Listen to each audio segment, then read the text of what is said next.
చాలా మంది నెలకు 50,000 రూపాయలు ఎస్ఐపి చేస్తుంటారు, ₹1,00,000 ఎస్ఐపి చేస్తుంటారు. మ్యూచువల్ ఫండ్స్‌లో 40 లక్షలు ఉంటాయి, 50 లక్షలు ఉంటాయి. 10 సంవత్సరాల్లో రిటైర్మెంట్ కోసం ప్లానింగ్ చేస్తూ ఉంటారు. కాకపోతే ఏంటంటే మనం హెల్త్ ఇన్సూరెన్స్ తీసుకోమని అడిగినప్పుడు మాత్రం వీళ్ళు హెల్త్ ఇన్సూరెన్స్ తీసుకోరు. ఎందుకు అంటే ముఖ్యంగా వీరెవరు అంటే IT employees, private company employees, అంటే కార్పొరేట్ ఉద్యోగులు అనమాట.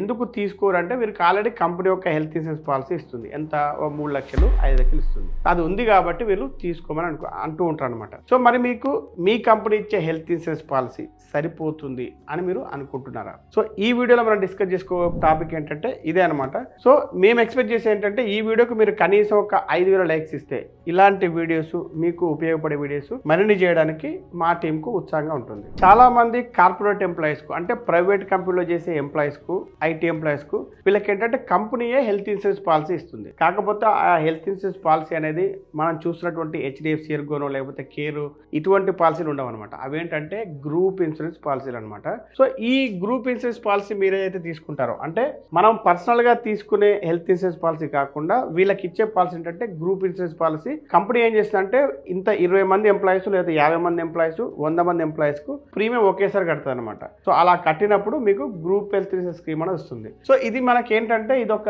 వీళ్ళకు ఈ కార్పొరేట్ ఎంప్లాయీస్ ఈ సౌకర్యాన్ని ఒక గొప్ప వరంలాగా భావిస్తారు. ఎందుకు అనుకుంటారంటే ఇప్పుడు దీంట్లో అది నిజంగా కూడా చాలా యూజ్ఫుల్ అయిన పాలసీ అనమాట. ఆ కంపెనీస్ ఇచ్చే పాలసీ కూడా చాలా ఎక్సలెంట్ పాలసీ ఉంటుంది. ఎందుకంటే ఇది డే 1 నుంచే కవరేజ్ ఉంటుంది. అంటే దీంట్లో ఎటువంటి వెయిటింగ్ పీరియడ్స్ ఉండవు. ఉద్యోగాలు చేరగానే మీకు ప్రొటెక్షన్ అంటే హెల్త్ కవర్ అనేది లభిస్తుంది. ఇక ఇంకోటి ఏంటంటే అతి ముఖ్యమైన విషయం ప్రీ ఎగ్జిస్టింగ్ డిసీజెస్. అంటే మీకు ఆల్రెడీ బీపీ ఉన్నా, షుగర్ ఉన్నా, ఎటువంటి వ్యాధులు ఉన్నా కూడా మీకు గ్రూప్ పాలసీలు ఏంటంటే ఇమ్మీడియట్గా దీంట్లో కవరేజ్ దొరుకుతుంది. ఇక ఇంకోటి ఏంటంటే ప్రీమియం అనేది ఫ్రీ, అంటే కంపెనీ చెల్లిస్తుంది కాబట్టి మీరు ఫ్రీ అనుకుంటారు అనమాట.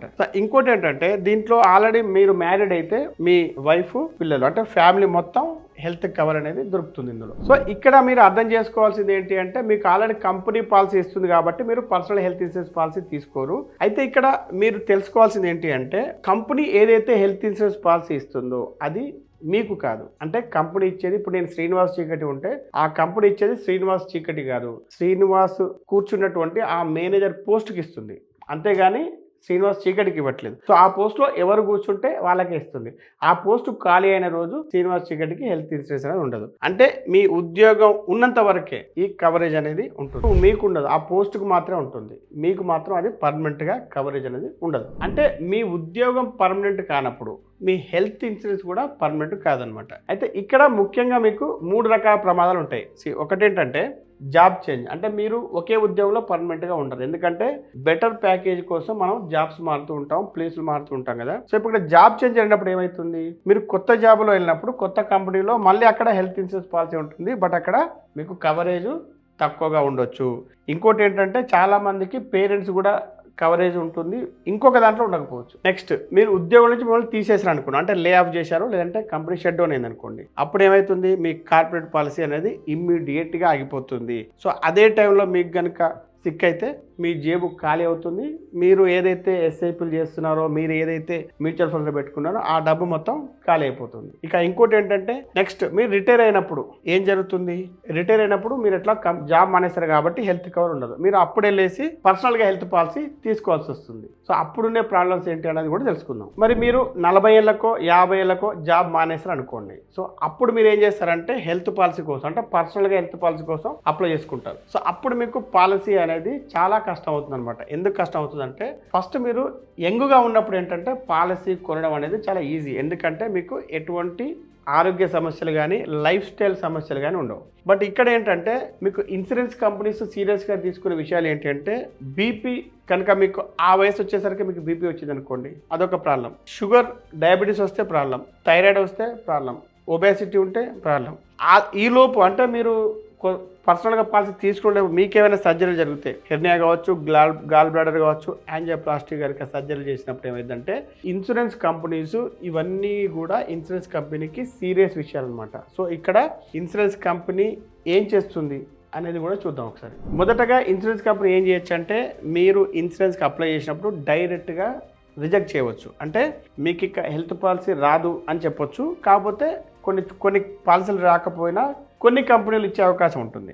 సో ఇక్కడ సరే వేరే కంపెనీ ఇచ్చినా కూడా ఏం జరుగుతుందంటే ప్రీమియం అనేది పెంచుతారనమాట. అంటే వేరే వారికి ఒక 50,000 ప్రీమియం ఉంటే మీకు 70,000 80,000 ప్రీమియం చేస్తారు, ప్రీమియం పెంచుతారు. ఇక కవరేజ్ అనేది తక్కువ ఇస్తారనమాట. అంటే మీరు 50 లక్షల పాలసీ కావాలి 25 లక్షలు అడిగారు అనుకోండి, వారు 5-10 లక్షల కంటే ఎక్కువ ఇవ్వకపోవచ్చు. ఇక ఏవైతే మీరు డిసీజ్ చెప్పారు అంటే డయాబెటీస్ కావచ్చు, ఇంకా ఏదన్నా వేరే వ్యాధులు ఉన్నాయనుకోండి, బీపీ కానీ ఇటువంటి వ్యాధులు ఉంటే వెయిటింగ్ పీరియడ్ పెంచవచ్చు అనమాట. అంటే 2 ఇయర్స్ నుంచి 4 ఇయర్స్ దాకా కూడా వెయిటింగ్ పీరియడ్ పెంచే అవకాశం ఉంటుంది. అంటే వాళ్ళకు డౌట్ వస్తాయి.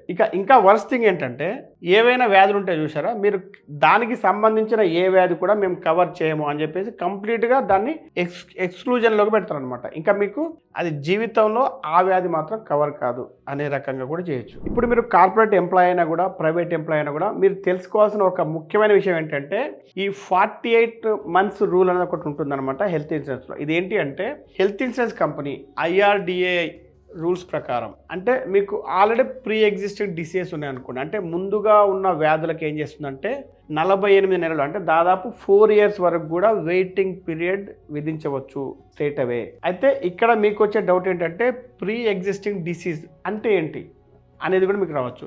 సో ఇక్కడ వీళ్ళు ముందుగా ఉన్న వ్యాధి అంటే ఏంటి అంటే పాలసీ ప్రారంభానికి 48 నెలల ముందు అంటే 48 months బిఫోర్, అంటే మీరు పాలసీ ఇవాళ తీసుకుంటున్నారు అనుకోండి, దానికి 4 years బిఫోర్ కనుక మీకు ఏదైనా వ్యాధి ఉన్నా దానికోసం మీరు ట్రీట్మెంట్ తీసుకున్నా కనీసం మీరు దానికి సలహా పొందిన అంటే మన డాక్టర్ దగ్గరికి వెళ్ళి జస్ట్ అడ్వైస్ తీసుకున్నా కూడా దాన్ని ప్రీ ఎగ్జిస్టింగ్ డిసీజ్ కిందకి వీళ్ళు కన్సిడర్ చేస్తారు. అయితే ఇక్కడ మీకు జరిగే ప్రమాదం ఏంటి అంటే మీరు పాలసీ ఆలస్యంగా కొంటారు. సో అప్పుడు ఏంటి, మీరు మళ్ళీ 4 సంవత్సరాల వరకు వెయిట్ చేయాల్సి వస్తుంది. అదే మీరు పాలసీ ముందు కొన్నారనుకోండి, అంటే ఆల్రెడీ మీరు జాబ్ చేస్తూ ఉండగానే కొన్నారనుకోండి, ఈ 4 years 1 2 3 4 years ఈ టైం అంతా కూడా మీకు గడిచిపోద్ది, ఈ వెయిటింగ్ పీరియడ్స్ అన్నీ వెళ్ళిపోతాయి అనమాట. మీకు ఇంకా క్లియర్గా అర్థం అవడం కోసం ఒక ఎగ్జాంపుల్ తీసుకుందాం. రాహుల్ ఒక ఐటీ ఎంప్లాయీ హైదరాబాద్లో 32 years వ్యక్తి అనమాట, 32 సంవత్సరాల వ్యక్తి. అతనికి ఏంటంటే 5 లక్షల కంపెనీ కవర్ ఉంది కాబట్టి నేను ఆరోగ్యంగా ఉన్నాను, నాకు కంపెనీ పాలసీ ఇచ్చింది, నాకు ఇంకా పర్సనల్ పాలసీ అవసరం లేదు అనే భ్రమలో ఉన్నాడు అనమాట. సో ఇక్కడ ఏమైందంటే 40 సంవత్సరాల వయసు వచ్చేసరికి అతనికి డయాబెటీస్ బీపీ ఉన్నట్లు కన్ఫర్మ్ అయింది. ఇక 47 ఏళ్ల వయసులో ఏంటంటే కంపెనీ అతన్ని ఉద్యోగం తీసేయడం వల్ల అతని ఉద్యోగం కోల్పోయాడు. అప్పుడు ఏం చేశాడంటే అతను 47 ఏళ్ల వయసులో నాకు ఒక పర్సనల్ పాలసీ కావాలి అని చెప్పేసి ట్రై చేశాడు. కానీ అతని ఏజ్ పెరిగింది, బీపీ షుగర్ ఇలాంటి వాటి వల్ల ఏమైందంటే ప్రీమియం అనేది తడిసి మోపడైంది. అదేవిధంగా ఇన్సూరెన్స్ కంపెనీ వెయిటింగ్ పీరియడ్ కూడా ఇచ్చిందనమాట. ఈ వెయిటింగ్ పీరియడ్లో అతనికి దీనికి సంబంధించిన ఎటువంటి వ్యాధులు వచ్చినా కూడా కవర్ చేయవు.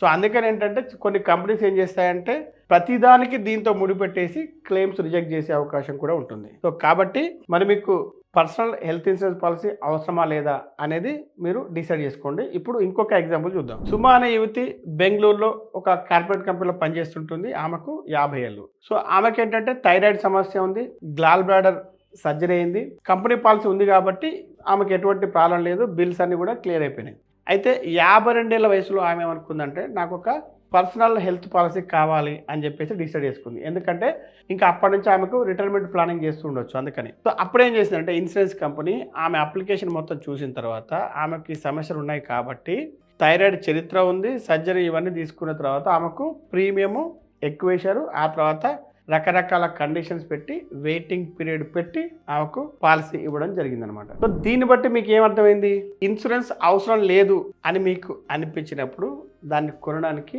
అది సులభమైన సమయం. అంటే మీకు ఎప్పుడైతే రోగాలు లేవో ఏమీ లేవో మీరు హ్యాపీగా ఆరోగ్యంగా ఉన్నారో అదే ఇన్సూరెన్స్ కొనడానికి సరైన సమయం. ఇప్పుడు ఇంకొక ప్రాబ్లం ఏంటంటే ఇప్పుడు కంపెనీ ఏదైతే పాలసీ ఇస్తుందో అంటే గ్రూప్ పాలసీ ఇస్తుందో దాంట్లో అది ఎంత ఇస్తుంది, 3 లక్షలు 5 లక్షలు అంతకంటే ఎక్కువ ఇవ్వరు అనమాట. సో ఇప్పుడు మరి ఆ 5 లక్షలు ఎక్కడ సరిపోతాయి ఈ రోజుల్లో? ఇప్పుడు చాలామంది ఏంటంటే పర్సనల్ పాలసీ తీసుకున్నప్పుడు 50 లక్షల పాలసీ తీసుకుంటున్నారు, ₹1,00,00,000 పాలసీ తీసుకుంటున్నారు. అంటే ఈరోజు ఎవరు కూడా లేదు అంటే ఒక 15 లక్షలు 20 లక్షలు తీసుకొని దాన్ని మెల్లమెల్లగా ఇంక్రీజ్ చేసుకుంటూ ఉన్నారు. కానీ ఇక్కడ మీకు కంపెనీ ఇచ్చే 5 లక్షల పాలసీ అసలు సరిపోతుందా లేదా, అది కూడా మొత్తం హోల్ ఫ్యామిలీకి, అంటే ఫ్యామిలీ ఫ్లోటర్ టైప్ అనమాట. ఈ రోజుల్లో హాస్పిటల్ ఎక్స్పెన్సెస్ ఎలా ఉన్నాయో ఒకసారి చూస్తే మీకు 5 లక్షల కార్పొరేట్ కవర్ ఉంది. మీరు అపెండిక్స్ కానీ హెర్నియా సర్జరీ కానీ చేయించుకుంటే 1.5 to 3 లక్షల దాకా ఖర్చు అవుతాయి. ఇక ఐసీయూతో డెంగ్యూ చికిత్స కనుక ఐసీయూలో చేస్తే దాదాపు 3 లక్షల పైగా ఖర్చు అవుతాయి. ఇక మోకాలి మార్పిడి యాంజియోప్లాస్టీ చేస్తే 5 లక్షల పైగా ఖర్చు అవుతాయి. సో ఈ 5 లక్షల కవర్ అనేది అసలు దేనికి సరిపోతుంది అవి మీకు పెద్ద పెద్ద తీవ్రమైన వ్యాధులు వచ్చాయనుకోండి, క్రిటికల్ ఇల్నెసెస్, అసలు ఇక్కడ 5 లక్షల కవర్ ఎలా సరిపోతుంది? ఇంకోటి ఏంటంటే ఇది ఫ్యామిలీ మొత్తానికి మళ్ళీ కవర్ అవుతుంది కాబట్టి, సో ఒకరు ఉపయోగించుకుంటే మళ్ళీ ఇంకొకరికి వస్తుందా లేదా అనేది కూడా డౌట్ఫుల్గా ఉంటుంది. అయితే చాలామంది ఎంప్లాయీస్కి ఉండే ఒక ధైర్యం ఏంటంటే, నేను తర్వాత నా కంపెనీ పాలసీని పర్సనల్ పాలసీకి పోర్టబుల్ చేసుకోవచ్చు అనే ఒక ధీమా ఉంటుందన్నమాట. అయితే ఇప్పుడు జనరల్గా జరిగేది ఏంటంటే, ఇప్పుడు నార్మల్గానే ఇండివిజువల్ హెల్త్ పాలసీలోనే సపోజ్ ఒక కంపెనీ పాలసీ తీసుకున్నారు, దాంతో సాటిస్ఫాక్షన్ లేరు, వేరే కంపెనీ పాలసీకి హెల్త్ ఇన్సూరెన్స్ పాలసీకి కనుక మనం కన్వర్ట్ పోర్టబుల్ చేసుకోవాలంటేనే ఈ రోజుల్లో 100 మంది అనుకుంటుంటే ఒక్కరిది మాత్రమే సక్సెస్ అవుతుంది. అంటే ఆ ప్రాసెస్ అనేది అంత కొంచెం సంక్లిష్టంగా ఉండడం వల్ల. మరి ఇక్కడ ఇది గ్రూప్ పాలసీ, దీన్ని పర్సనల్ పాలసీ చేయాలంటే దీంట్లో ఎలా ఉంటుందంటే ఈ పోర్టబిలిటీ అనేది 1000 మంది కనుక అనుకుంటే మేబీ ఒక్కరి సక్సెస్ కావచ్చు అనమాట. సో ఎందుకు అంటే దీంట్లో టర్మ్స్ అండ్ కండిషన్స్ అనేవి ఏంటంటే చాలా డిఫరెంట్గా ఉంటాయి. తర్వాత ఏంటంటే దీంట్లో అండర్ రేటింగ్ చాలా స్ట్రిక్ట్గా ఉంటుంది కాబట్టి దీంట్లో కన్వర్షన్ అనేది అంత ఈజీ కాదు. అయితే మరి మీరు చేయాల్సిన పని ఏంటి అంటే, మీరు చేయాల్సిన కరెక్ట్ స్మార్ట్ ప్లాన్ ఏంటి అంటే, ఫస్ట్ మీకు ఎట్లాగో కార్పొరేట్ పాలసీ ఆల్రెడీ ఉంది కాబట్టి దీన్ని మీరు ఒక కవచంలాగా ఉపయోగించుకోండి. నెంబర్ 1. నెక్స్ట్ ఏంటంటే మీరు పర్సనల్గా మీరు ఒక బేస్ పాలసీ తీసుకోండి. అది కూడా ఏంటంటే ఎక్కువ కవరేజ్ అవసరం లేదు. సో ఈ రోజుల్లో ఏంటంటే పాలసీలు ఎలా ఉన్నాయంటే, ముఖ్యంగా కార్పొరేట్ ఎంప్లాయీస్ కోసం డిజైన్ చేయబడ్డ పాలసీలు ఎలా ఉంటాయంటే, మీరు 5 లక్షలతో స్టార్ట్ చేసి ఎవ్రీ ఇయర్ పెంచుకోవచ్చు. అంటే 5 లక్షలు 10, 15, 20 ఇలా పెంచుకుంటూ పోవచ్చు. లేదు 10 లక్షలతో స్టార్ట్ చేసినా కూడా మళ్ళీ ఎవ్రీ ఇయర్ పెంచుకుంటూ పోవచ్చు. సో ఈ రకమైన పాలసీలు ఇప్పుడు అందుబాటులో ఉన్నాయి కాబట్టి వాటిని మీరు ఉపయోగించుకోవచ్చు. లేదు అంటే 5 నుండి 10 లక్షల పాలసీ తీసుకోవచ్చు. సో దీంట్లో ఏమవుతుందంటే మీరు ఒక 4-5 సంవత్సరాలు దాటిన తర్వాత మీకు ఎటువంటి వెయిటింగ్ పీరియడ్స్, ఎటువంటి ఎక్స్క్లూజన్స్ ఏవి ఉండవు అనమాట.